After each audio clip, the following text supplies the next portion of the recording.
Your Credit Matters segment today being brought to you by creditsanitizer.com. You have a credit report and it is wrong. What are you doing about it? Credit Sanitizer has the solutions. How much should a 30-year-old have in an emergency fund?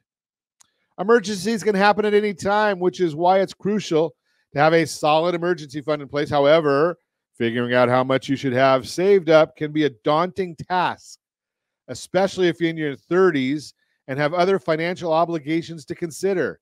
Here are 3 essential points to keep in mind when determining how much to save in an emergency fund as a 30-year-old. Number 1, consider your monthly expenses. First thing to consider when determining how much to save in an emergency fund is your monthly expenses. This includes everything from rent, mortgage payments, utility bills, groceries, and any other recurring expenses you have. Make a list of all your monthly expenses and add them up. Then multiply that amount by the number of months you want to have saved up in your emergency fund. Ideally, you should aim to have 6 to 12 months worth of expenses saved up. Remember rsrmoney.com. rsrmoney.com.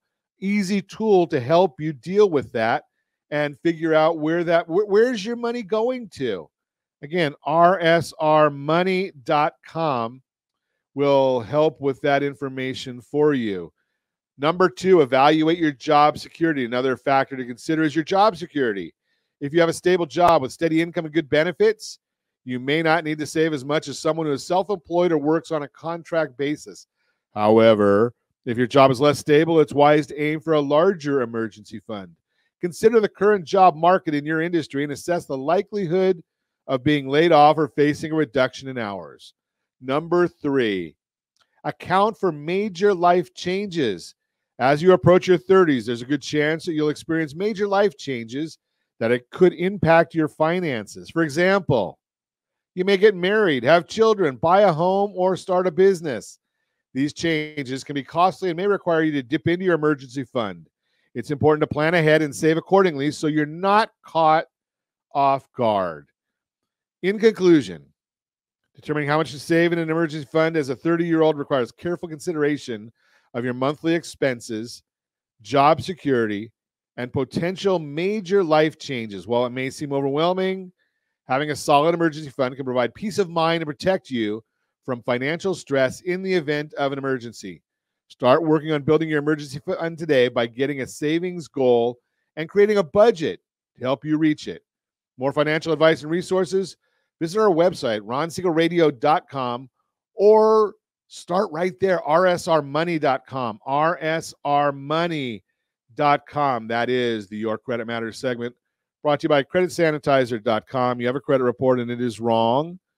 What are you doing about it? Credit Sanitizer has a lot of solutions for you. We've worked with them for a long time. Our friends over at Blue Water Credit, they're really, really good at this stuff. So go and check that out. creditsanitizer.com.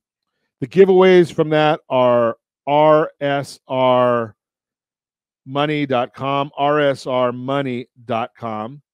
And we're going to also go and just throw for Credit Sanitizer's sake, rsrcredittips.com, rsrcredittips.com, all of those.